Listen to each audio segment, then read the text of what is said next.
Jaanmoni എയറിലാണ് guys. തോന്നിവാസം പറയുന്നതിനൊക്കെ ഒരു പരിധിയുണ്ട്. ഹലോ ഗൈസ്, പുതിയൊരു വീഡിയോയിലേക്ക് എല്ലാവർക്കും സ്വാഗതം.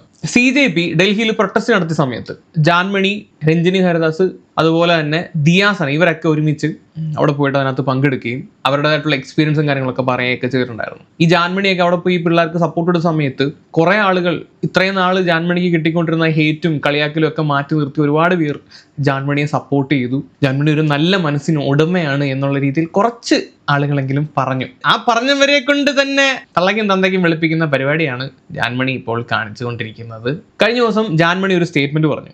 ഒരു രീതിയിലും അംഗീകരിക്കാൻ പറ്റാത്ത, ഒരു ഫാക്ട് ചെക്ക് നടത്താത്ത ചുമ്മാതെ ഒരു ബ്ലണ്ടർ അടിച്ചുവിടുകയുണ്ടായി. ഇവരൊരു വാപോയ കോടാലിയാണ് നമ്മൾ ബിഗ് ബോസിൽ കണ്ടതാണ്. വായി തോന്നുന്ന അതുപോലെ വിളിച്ചു പറയും. നമുക്ക് ഒരു വ്യക്തിയോട് വിയോജിപ്പുണ്ട് എന്ന് കരുതി രാജ്യത്തിന്റെ പ്രധാനമന്ത്രിയെ പറ്റി ഇത്തരത്തിലുള്ള ഒരു സ്റ്റേറ്റ്മെന്റും നമുക്ക് അംഗീകരിക്കാൻ പറ്റുന്നതല്ല, അതിനെ പ്രോത്സാഹിപ്പിക്കാൻ പറ്റുന്നതല്ല. അതിന് ഏത് പാർട്ടിക്കാരനാണെങ്കിലും. എനിക്ക് പാർട്ടിയൊന്നുമില്ല. കോൺഗ്രസ്സുകാർ നല്ലത് ചെയ്താലും കമ്മ്യൂണിസ്റ്റുകാർ നല്ല ചെയ്താലും ഇനി BJP നല്ല ചെയ്താലും ഞാൻ നല്ലതെന്ന് തന്നെ പറയും. അവരുടെ കയ്യിൽ നിന്ന് മോശം പ്രവൃത്തികൾ വന്നു കഴിഞ്ഞാൽ അതിനെ വിമർശിക്കുകയും ചെയ്യും. ഇനിയും അത് തുടർന്നുകൊണ്ടേയിരിക്കും. പക്ഷേ ഈ ഒരു കാര്യം ജാൻമണി ചെയ്തത് ഭയങ്കര മോശം എന്ന് പറഞ്ഞു കഴിഞ്ഞാൽ വെറും വൃത്തിയുടെ പരിപാടി. നമുക്കൊരാളെ വിമർശിക്കാം, മാന്യമായിട്ട് വിമർശിക്കാം, സർക്കാസ്റ്റിക്കലി വിമർശിക്കാം. പക്ഷെ ഈ രീതിയിൽ അതും പ്രധാനമന്ത്രിയെ പറ്റി പറയുന്നത് ഒരിക്കലും അംഗീകരിച്ചു കൊടുക്കാൻ പറ്റുന്നതല്ല. കഴിഞ്ഞ ദിവസം ജാൻമണി ഈ മീഡിയസിനെ കണ്ട സമയത്ത് ജാൻമണിയുടെ വായിൽ നിന്ന് കുറച്ച് കാര്യങ്ങൾ വിളമ്പിയിട്ടുണ്ടായിരുന്നു. ആ വീഡിയോ ഇപ്പൊ നിലവിലില്ല, ഡിലീറ്റ് ചെയ്തിട്ടുണ്ട്. പുള്ളിക്കാരത്തി പറഞ്ഞ കാര്യം എന്താണെന്ന് ഞാനൊന്ന് വെക്കാം. നരേന്ദ്രമോദിയുടെ ഒരു വാക്ക് എനിക്ക് നല്ല കോമഡി ആയിട്ട് തോന്നി. അച്ഛൻ മരിച്ചുപോയി 1947. നരേന്ദ്രമോദിയുടെ ഡേറ്റ് ഓഫ് ബർത്ത് 1950. ഫസ്റ്റ് അവന്റെ സ്വന്തം അച്ഛന് കണ്ടുപിടിക്കട്ടെ. ആ കോമഡി അല്ലേ? 3 വർഷം അമ്മ പ്രഗ്നന്റ് ഉണ്ടാവില്ലല്ലോ. കറക്റ്റ് അല്ലേ? ഞാൻ പറഞ്ഞു, നിങ്ങൾ ശ്രദ്ധിക്കൂ. 3 വർഷം മുന്നേ അച്ഛൻ മരിച്ചു പോയിട്ട് 3 വർഷം കഴിഞ്ഞിട്ട് എന്റെ ജനിച്ചു പറഞ്ഞില്ലേ. പിന്നെ അമ്മക്ക് കാല് വാഷ് ചെയ്യുന്ന വെള്ളം കുടിക്കണം. ഈ നാടകം കാണിക്കാൻ എന്റെ ആവശ്യം. ആൾക്ക് വിവരമില്ല. എന്നിട്ട് ഹായ് ഫ്രണ്ട്സ്, ആരാ കിളവന്റെ ഫ്രണ്ട്? രാത്രി വന്നിട്ട് ഹായ് ഫ്രണ്ട്സ്. പിന്നെ ഇവിടെ തമ്പാക്കു ഇങ്ങനെ അടിക്കുന്ന തമ്പാക്കു ഉണ്ടല്ലേ, ഇങ്ങനെ കയറുന്ന ആ തമ്പാക്കു അടിച്ചിട്ട് ഹായ് ഫ്രണ്ട്സ്. ആഗ്രഹം. കേരളത്തിലെ BJP പറ്റത്തില്ല, അത്രേ ഉള്ളൂ. എനിക്ക് ഇഷ്ടമില്ല. ഈ കേരളം നമ്മൾ എങ്ങനെ ഉണ്ടോ അങ്ങനെ മതി. മോദിയുടെ അച്ഛൻ 1947 മരിച്ചുപോയി. മോദിയുടെ ഡേറ്റ് ഓഫ് ബർത്ത് 1950. അങ്ങനെയാണെങ്കിൽ എങ്ങനെയാണ് ശരിയാവുന്നത്? ഇത്തരത്തിലാണ് ജാൻമണിനകത്ത് പറഞ്ഞു വെച്ചേക്കുന്നത്. ആദ്യം പുള്ളി പോയി തൻ്റെ അച്ഛനെ കണ്ടുപിടിക്കട്ടെ, എന്നിട്ട് വാ എന്നുള്ള രീതിയിലാണ്. ഈ സ്റ്റേറ്റ്മെന്റ് ശരിയാണോ ഇല്ലയോ എന്നുള്ള കാര്യം ജാൻമണിക്ക് ആദ്യം നമുക്കൊന്ന് മനസ്സിലാക്കി കൊടുക്കാം. മോദിയുടെ പിതാവ് ദാമോദർ ദാസ് മുൽചന്ദ് മോദി, പുള്ളി മരിക്കുന്നത് 1989 ബോൺ ക്യാൻസർ വന്നിട്ടാണ്. അല്ലാതെ ജാൻമണി പറഞ്ഞ പോലെ 1947 ഇത് ജാൻമണിക്ക് എവിടെ നിന്ന് കിട്ടിയാണെന്ന് വെച്ച് കഴിഞ്ഞാൽ, ഹിന്ദിയിലെ ഒരു കോണ്ടന്റ് ക്രിയേറ്റർ, ഒരു കോൺഗ്രസ് സപ്പോർട്ടർ ആയിട്ടുള്ള രാകേഷ് തൻവർ പൃഥല എന്ന് പറഞ്ഞ ഒരുത്തൻ, അവൻ അടിച്ചുവിട്ട ഒരു കോണ്ടന്റ് ആണിത്. ഇവനാണ് ഈ ഒരു കഥ, ഇത്തരത്തിലൊരു കഥ സോഷ്യൽ മീഡിയയിൽ പ്രചരിപ്പിക്കുന്നത്. ആ വീഡിയോ ഞാനത് വെക്കാം. मोदी जी के पिताजी आज़ादी के आंदोलन में जेल में गए और वहीं आंदोलन के दौरान उनकी मौत हो गई। मैं ये सोच रहा था, जब उनकी मौत 1947 से पहले हो गई तो मोदी जी का जन्म 1950 में कैसे हुआ? सॉरी, वो किसी की पोल नहीं खोलनी चाहिए, बट भक्तों लगे रहो.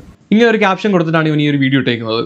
Modiji father died before 1947 during independence movement and Modi was born in 1950? ഇവന്റെ പ്രൊഫൈൽ ചെക്ക് ചെയ്യുകയാണെങ്കിൽ 971K 9 ലക്ഷത്തിൽ ഓൾമോസ്റ്റ് 10 lakh ഫോളോവേഴ്സ് ഉള്ള ഒരു ഫേസ്ബുക്ക് അക്കൗണ്ടിലാണ് ഇത് വന്നേക്കുന്നത്.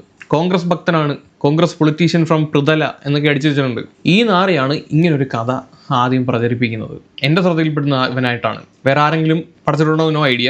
ഇതുപോലെ കുറേ കഥകൾ വരുന്നുണ്ട് മോദിയെ പറ്റിയിട്ടുള്ള ഫേക്ക് ആയിട്ടുള്ള വാർത്തകൾ. ഇതുപോലുള്ളവന്മാർ പറയുന്നത് കേട്ടിട്ടായിരിക്കണം ഈ ജാൻമണി മീഡിയാസിന്റെ മുന്നിൽ വന്ന് ഇങ്ങനെയുള്ള മണ്ടത്തരങ്ങൾ വിളിച്ചു പറഞ്ഞത്. സോഷ്യൽ മീഡിയയിൽ കാണുന്ന എല്ലാ കാര്യങ്ങളും കണ്ണടച്ച് വിശ്വസിക്കാൻ പറ്റാത്ത ഒരു കാലഘട്ടത്തിൽ കൂടെയാണ് നമ്മളിപ്പോൾ പോയിക്കൊണ്ടിരിക്കുന്നത്. നമ്മളെ വിശ്വസിപ്പിക്കുന്ന തരത്തിൽ ഇപ്പോൾ AI വെച്ച് വീഡിയോസ് വരെ അടിച്ചിറക്കുന്നുണ്ട്. ചില വീഡിയോസ് ഒന്നും കണ്ടു കഴിഞ്ഞാൽ ഇത് ഒറിജിനൽ ആണോ അല്ലെങ്കിൽ AI വെച്ച് ഉണ്ടാക്കിയാണെന്ന് പോലും മനസ്സിലാക്കാൻ പറ്റത്തില്ല. അത്രയും ഒറിജിനാലിറ്റി ഉണ്ടാവും. അതുപോലെ തന്നെ ന്യൂസുകൾ, എന്തോരം ഫേക്ക് വാർത്തകളാണ് വരുന്നത്, എന്തോരം ഫേക്ക് സ്റ്റോറീസ് ആണ് വരുന്നത്. ഒരിക്കലും നിങ്ങൾ ഇതൊന്നും കണ്ട് വിശ്വസിക്കരുത്. നിങ്ങൾക്ക് അത് വിശ്വസിക്കണമെങ്കിൽ ആക്ച്വലി അത് ഫാക്ട് ചെക്ക് നടത്തി നോക്കുക. നിങ്ങളത് കണ്ടുവിടുവാണെങ്കിൽ ഓക്കെ. ഇത് നാളെ എവിടെങ്കിലും പോയി ഇതുപോലെ ഈ പൊട്ടത്തരം വിളിച്ച് പറഞ്ഞതിന് വിട്ട് വിളമ്പുന്നതിന് മുമ്പ് അറ്റ്ലീസ്റ്റ് അതിന്റെ ഗൗരവം മനസ്സിലാക്കിയിട്ട് ഒന്ന് നോക്കുക. ജസ്റ്റ് ഗൂഗിൾ ചെയ്ത് നോക്കിയാൽ മതി, ഇതാണോ യാഥാർത്ഥ്യമെന്ന്. അല്ലാതെ ക്യാമറ കാണുമ്പോൾ എന്ത് തോന്നിവാസം ഇതുപോലെ ഒന്നും വിളിച്ച് പറയല്ല വേണ്ടത്. അപ്പൊ കാര്യങ്ങളൊക്കെ കയ്യിൽ നിന്ന് പോയെന്ന് മനസ്സിലായപ്പോൾ ജാൻമണി മാപ്പുമായിട്ട് വന്നിട്ടുണ്ട്. ജാൻമണിയുടെ മാപ്പിന്റെ വീഡിയോ നമുക്കൊന്ന് കാണാം. സോ എന്റെ ഒരു വീഡിയോ ഭയങ്കരമായിട്ട് പ്രശ്നം ആയിപ്പോയി. അതെനിക്ക് സത്യം പറഞ്ഞില്ല, എനിക്ക് അറിയത്തില്ല. ഞാനൊരു എന്ത് അറിയത്തില്ലേ നിനക്ക്? നീ പറഞ്ഞ എന്തോ നിനക്ക് അറിയത്തില്ല? രാജ്യത്തിന്റെ പ്രധാനമന്ത്രിയുടെ തള്ളയ്ക്കും തന്തയ്ക്കും വിളിച്ചിട്ട് അറിയത്തില്ലെന്ന് പറഞ്ഞു കഴിഞ്ഞാൽ പ്രശ്നം അങ്ങ് തീരുമോ? മീഡിയ കാണുമ്പോൾ നമ്മൾ വന്ന് ഛർദ്ദിച്ചു നോക്കുന്ന വാക്കുകൾ ബോധം ഉണ്ടാവണം. അല്ലാതെ അവസാനം വന്നിട്ട് അണിയത്തില്ല എന്ന് പറഞ്ഞിട്ട് കാര്യമൊന്നുമില്ല. അല്ലെങ്കിൽ പിന്നെ പറയാൻ നിൽക്കരുത്. കോണ്ടന്റ് അവിടെ നോർത്ത് ഇന്ത്യയിലെ ഡൽഹിയിലെ, ഇത് നമ്മളുടെ ഇവിടെ തന്നെയല്ല, ഡൽഹിയുടെ ഒരു കോണ്ടന്റ് കണ്ടിട്ട് ഞാൻ എനിക്ക് മീഡിയ ചോദിക്കുന്ന ടൈമിൽ അത് പെട്ടെന്ന് നമ്മൾ നേരത്തെ പറഞ്ഞ പോലെ ഡൽഹിയിലെ ഏതോ ഒരുത്തും ചെയ്ത കോണ്ടന്റ് കണ്ടിട്ട് വന്ന് വിളമ്പിയതാ. അത് നേരത്തെ അവന്റെ തന്നെ ആയിരിക്കണം. നമ്മൾ സംസാരിച്ചിട്ട് ഞാൻ വീഡിയോയുടെ കാര്യം ഞാൻ പറഞ്ഞു. സോ എനിക്ക് ചിലപ്പോ എന്റെ മലയാളം രീതി പറയുന്നത് അത് ശരിയാവട്ടില്ല. അതന്നെയാണ് കാരണം. പിന്നെ നീ കൂടുതൽ കടന്ന് മെഴുകല്ലേ ജാൻമണി, കൂടുതൽ കടന്ന് മെഴുകല്ലേ. നീ എന്തർത്ഥത്തിലാണ് പറഞ്ഞത്, ഏത് മലയാളത്തിലാണ് പറഞ്ഞത്, അത് അതേ അർത്ഥത്തിൽ തന്നെയാണ് അത് കേട്ടിരിക്കുന്ന ആളുകൾക്ക് മനസ്സിലായത്. അന്നേരം നിന്റെ മലയാളം മോശമാണ്, അതിന്റെ അർത്ഥം മാറിപ്പോയെന്നും വന്നിരുന്ന് ഉണ്ടാക്കല്ലേ. ഞാൻ മോർണിംഗ് വാക്കില് ഇറങ്ങി. സോ എനിക്ക് കുറെ ത്രെറ്റനിങ് കോൾ മോർണിംഗ് മുതൽ വന്ന് തുടങ്ങുന്നത് എനിക്ക് കാര്യം മനസ്സിലായിട്ടില്ല. അത് കഴിഞ്ഞിട്ട് കുറെ മെസ്സേജസ് വന്ന് ഞാൻ ഓപ്പൺ ചെയ്ത് കണ്ടിട്ട് എന്റെ കുറെ ഫാൻസ് എന്നെ വിളിച്ചിട്ട് പറഞ്ഞു, ജാൻബ എങ്ങനെയാണ്, ഇത് ശരിയില്ലാത്തതാണ്, ഇത് ഭയങ്കര പ്രശ്നമാണ് പറഞ്ഞിട്ട് ഞാൻ അപ്പൊ തന്നെ അത് വീഡിയോ ഞാൻ എന്താ പറയുന്നത് കൊടുക്കുന്ന ആൾക്കാരൊക്കെ വിളിച്ചിട്ട് ഞാൻ അത് മൊത്തം ഡിലീറ്റാക്കാൻ വേണ്ടി പറഞ്ഞു. പിന്നെ ഞാൻ എന്താ ചെയ്യാൻ എനിക്കറിയില്ല. കാരണം എനിക്ക് കുറെ ത്രെറ്റനിങ് കോൾസ് മീൻസ് കുറെ from Saudi Arabia, Abu Dhabi and from India, from Kerala, from everywhere it was coming. So എനിക്ക് അനുഭവിച്ചോ, ഇനിയും വരും. അനുഭവിച്ചോ. തോന്നിവാസം വിളിച്ചു പറയുമ്പോൾ ആലോചിക്കണമായിരുന്നു. സെക്ടറിൽ എനിക്ക് ആരൊക്കെ ഹേർട്ട് ആക്കുന്ന വേണ്ടിയല്ല. ഞാൻ ബേസിക്കലി നമ്മളുടെ പി എംക്ക് ഞാൻ ശരിക്കും അത് അമ്മന്റെ വേണ്ടിയല്ല. ഞാൻ I was just asking how come one person can become 3 years pregnant. That's what one question I was asking, not to the Modi ji. That was I'm asking that about this content. എടാ മോനെ, എടാ കടന്ന് മെഴുകല്ലേടാ, എടാ മെഴുകല്ലേ നീ ഇങ്ങനെ കടന്ന്. ഈ മോദിജി ഉദ്ദേശിച്ചല്ല ഇത്. എങ്ങനെ പറയുന്നില്ല ഞാൻ കൂടുതൽ. ആ വന്നിരുന്ന മെഴുകുക. കാര്യം കൈവിട്ടു പോയെന്ന് മനസ്സിലായി. പൊങ്കാല അമ്മാതിരി കിട്ടുന്നുണ്ടാവും, തെറിവിളിയും കിട്ടുന്നുണ്ടാവും. And that one's become like very much viral and people are very much angry. And I never thought like I wants to hurt anybody because I really don't want to hurt anyone. And എനിക്ക് എന്റെ കയ്യിലേക്ക് എന്തെങ്കിലും തെറ്റപ്പെട്ടിട്ടുണ്ടെങ്കിൽ obviously I'm so sorry. എനിക്ക് publicly ഞാൻ apologise പറയുന്നുണ്ടോ. കാരണം എനിക്ക് ചെറിയ കുട്ടി വിചാരിച്ചു നിങ്ങളെ ക്ഷമിക്കണം. കാരണം ഇതിന്റെ മേലേക്ക് എനിക്ക് പറയാനോ ഒന്നുമില്ല. ചെറിയ കുട്ടിന്ന് വിചാരിച്ച് ക്ഷമിക്കണമെന്ന് ആര്? നീയാ ചെറിയ കുട്ടിയാ? ഞാൻ കേട്ടന്റെ കുഴപ്പമില്ലാണോ? ഇവരിങ്ങനെ തന്നെയല്ലേ പറഞ്ഞേ? അതുണ്ടാവില്ലേ. പിന്നെ അപ്പൊ ഞാൻ പ്രശ്നം വന്ന് കഴിഞ്ഞിട്ട് ഞാൻ തിരിച്ചു പോയി ആരൊക്കെ അയച്ചു കൊടുത്ത് നോക്കിയിട്ട് ആ വീഡിയോ ക്ലിക്ക് ചെയ്തിട്ട് അത് മൊത്തം കോണ്ടന്റ് ഓൾറെഡി ഡിലീറ്റ് ആയി. അതെനിക്ക് ഇങ്ങനെ പിന്നെ ഞാൻ ഓപ്പൺ ആക്കാൻ പറ്റത്തില്ല. സോ അതിന് കാരണം പിന്നെ എനിക്ക് ഞാൻ ഗൂഗിളിൽ പോയിട്ട് എല്ലാവരും പറഞ്ഞ ഗൂഗിളിൽ പോയിട്ട് സെർച്ച് ചെയ്യുന്ന പറഞ്ഞിട്ട് ഞാൻ ഗൂഗിളിൽ പോയിട്ട് സെർച്ച് ചെയ്ത് എനിക്ക് മനസ്സിലായത് it's my mistake. So it is my mistake because I didn't check before I was giving any statement. So എനിക്ക് വളരെ വിഷമം വന്നെ. പിന്നെ ഞാൻ വർക്കിന്റെ അനുസരിച്ച് അത് ഞാൻ ലേറ്റ് ആയിട്ട് ഉണ്ടെങ്കിലും ഞാനൊരു വീഡിയോ ഇടാൻ വിചാരിച്ചിട്ടുണ്ട്. കാരണം നമ്മളെ നിങ്ങളൊരു ഇൻഫോർമേഷൻ ഇൻസ്റ്റാഗ്രാമിലൊക്കെ ജസ്റ്റ് ഒരു ക്ലിക്ക് മതി മറ്റൊരാളോട്ട് ഷെയർ ചെയ്ത് കൊടുക്കാൻ. ഞാൻ കണ്ടിട്ടുണ്ട് ഒരുപാട് ഫേക്ക് നറേറ്റീവ്സ് ഉള്ള വീഡിയോസ്. അത് ലക്ഷക്കണക്കിന് ആളുകളാണ് ഷെയർ ചെയ്ത് കളിക്കുന്നത്. അതിൻ്റെ യഥാർത്ഥത്തിലുള്ള സത്യം എന്താണെന്ന് പോലും മനസ്സിലാക്കാതെ നിങ്ങൾ മറ്റൊരാളിലോട്ട് ആ ഒരു മിസ്ഇൻഫോർമേഷൻ പാസ് ചെയ്യാണ്. ഇത് ഒരിക്കലും ചെയ്യാൻ പാടില്ല. അറ്റ്ലീസ്റ്റ് നിങ്ങൾ, ഞാൻ നേരത്തെ പറഞ്ഞ കണ്ടുവിടുവാണെങ്കിൽ ഓക്കെ, നിങ്ങൾ മാത്രമേ അതിൽ നിന്ന് ഒരു ഫേക്ക് ഇൻഫോർമേഷൻ കിട്ടുന്നുള്ളൂ എന്ന് പറയാം. നിങ്ങൾ മറ്റൊരാൾക്ക് കൂടെ അയച്ചു കൊടുക്കുമ്പോൾ ആ വ്യക്തിയും കൂടെ അത് കണ്ടിട്ട് തെറ്റിദ്ധരിക്കപ്പെടുകയാണ്. ഇപ്പൊ ഇൻസ്റ്റാഗ്രാമിന്റെ ഒക്കെ അൽഗോരിതം പ്രവർത്തിക്കുന്നത് എങ്ങനെയാണെന്ന് വെച്ച് കഴിഞ്ഞാൽ ഇപ്പം ലൈക്കിനേക്കാളും കമന്റ്സിനേക്കാളും കൂടുതൽ അവർ നോക്കുന്നത് ഇത് എത്രമാത്രം ഷെയർ ചെയ്യപ്പെടുന്നു എന്നുള്ളതാണ്.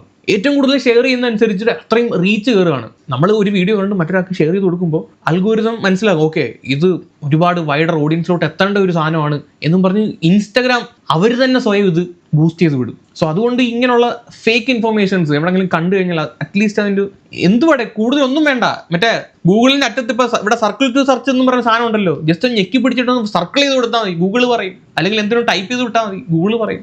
And unwantedly I don't want to hurt anyone because it's not deliberately ഞാൻ ചെയ്യുന്ന പോലെ അല്ല. It was just randomly സംസാരിച്ച് അതന്നെ അതിലെ ഈ കാര്യം പറഞ്ഞു. പക്ഷെ അത് പോസ്റ്റ് ഇങ്ങനെ ഫേസ്ബുക്കിൽ എവിടെയാ പോയത് അതെനിക്ക് കംപ്ലീറ്റ്ലി അറിയത്തില്ല. കാരണം ഞാൻ ഫേസ്ബുക്ക് നോക്കാറില്ല. പിന്നെ ഷൂട്ടിങ്ങിന്റെ കാരണം ഞാൻ ഫോണിൽ കണ്ടിട്ടില്ല. പക്ഷെ എനിക്ക് കുറെ കോൾസ് വന്ന് പിന്നെ അത് കഴിഞ്ഞിട്ടാണ് എനിക്ക് മനസ്സിലായി this is like a very bad things is going on. So that's why I am really sorry. So എന്റെ ഫാൻസ് മാത്രമല്ല എല്ലാവർക്കും മീൻസ് എല്ലാവർക്കും ഞാൻ ഹേർട്ട് ചെയ്യുന്നുണ്ടെങ്കിൽ I am so sorry. For please don't take it seriously.